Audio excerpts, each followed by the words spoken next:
Qu'est-ce qu'on entend par insertion des jeunes par les valeurs du sport cas du boxe, de la boxe, pardon? Merci déjà. Je profite de votre antenne pour dire bonne fête à tous les mamans du Côte d'Ivoire, des mamans du monde. Pour nous, les valeurs d'insertion de la boxe aujourd'hui, c'est un credo. Oui. C'est la valeur ajoutée. C'est aujourd'hui trouver la place du jeune par les valeurs du sport.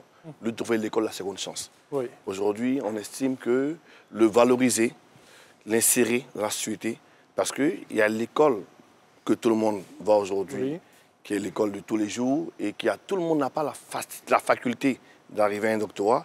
Et aujourd'hui, pour ne pas les laisser en errance sur la rue, il faut leur trouver un credo. Et nous, avec notre organisation, nous arrivons à leur trouver un plateau d'expression pour les valoriser, pour leur trouver la valeur ajoutée. Pour que derrière, ils soient des hommes qui appartiennent à cette Côte d'Ivoire émergente, qui par le sport puissent nourrir leur famille, qui par le sport puissent avoir des valeurs. Vous savez, on a deux credos. On a la valeur sportive qui va développer les capacités athlétiques du jeune. Oui. Soit il devient champion du monde, comme Francis Ngannou, ou que tout le monde aujourd'hui ovationne, soit il devient un homme discipliné pour les projets qu'a le président de la République de Côte d'Ivoire aujourd'hui, qui est l'Ivoirien nouveau, qui a des valeurs. Qui va être le travail, l'abnégation, le sérieux et surtout une vie saine.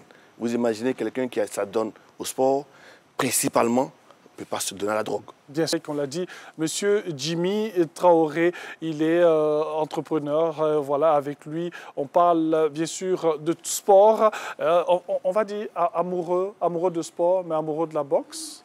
Amoureux du sport, généralement, amoureux de la boxe, petit-fils de Fouboigny, père fondateur, qui nous a inculqué ce beau sport-là, avec ses grands moments de féerique en son temps, les combats de Marie Konaté. Oui, il aimait bien. Voilà, et donc du coup, on a vécu ça pleinement, avec des veilles avec nos parents pour voir des combats à 4 h du matin, et ça nous est resté.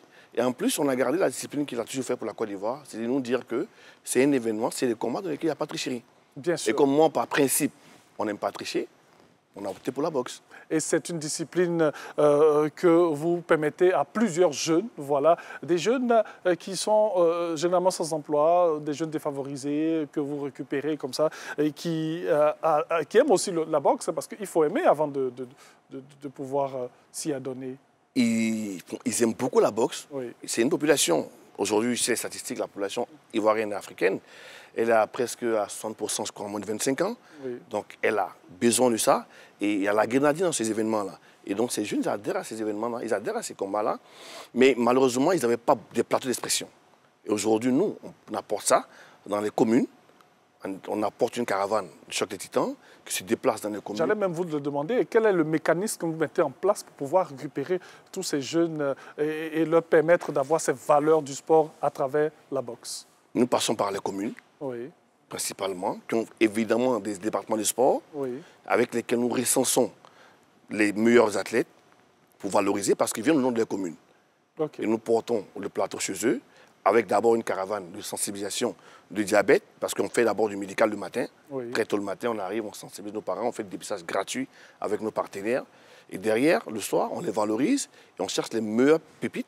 Et qu'on revalorise et qu'on reporte au Palais des Sports de Treichville chaque année à la finale, pour que demain matin, on puisse estimer qu'ils puissent participer au JO, comme ça arrive à Paris. Voilà, c'est ça l'idée générale. C'est de trouver l'enfant, de porter le projet, de lui expliquer qu'il peut devenir un athlète, s'il a de la valeur, s'il a adhéré aux principes. Et derrière, aujourd'hui, ce qui manque aujourd'hui, comme je vous ai dit, principalement, c'est le gain. C'est un rapport capital que nous sommes en train aujourd'hui d'insérer pour que derrière, ils puissent vivre de leur art. Justement, créer des richesses, tout simplement. Voilà. Vous avez évoqué le mot sensibilisation. Vous avez parlé de diabète et tout. Est-ce qu'il y a d'autres, on va dire d'autres aspects de la société que vous mettez en valeur lorsque vous parlez de sensibilisation, par exemple?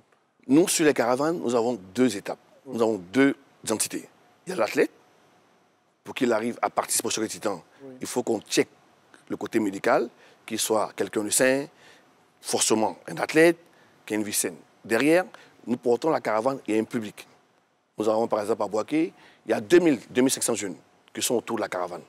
Et à ceux-là, on a un message à passer, du fait qu'ils viennent assister à l'événement. Et donc l'événement, nous avons des écrans de 12 mètres carrés qui entourent le ring, sur lesquels, avec le ministère des Transports, nous projetons des films pour expliquer l'impact de la vitesse, le non-port des casques. Aujourd'hui, avec le ministère... Nous sommes dans le domaine du transport. Du transport. avec le ministère, le grand ministère de la Jeunesse, nous avons un côté civisme pour expliquer aux jeunes quel est l'apport du sport dans leur vie.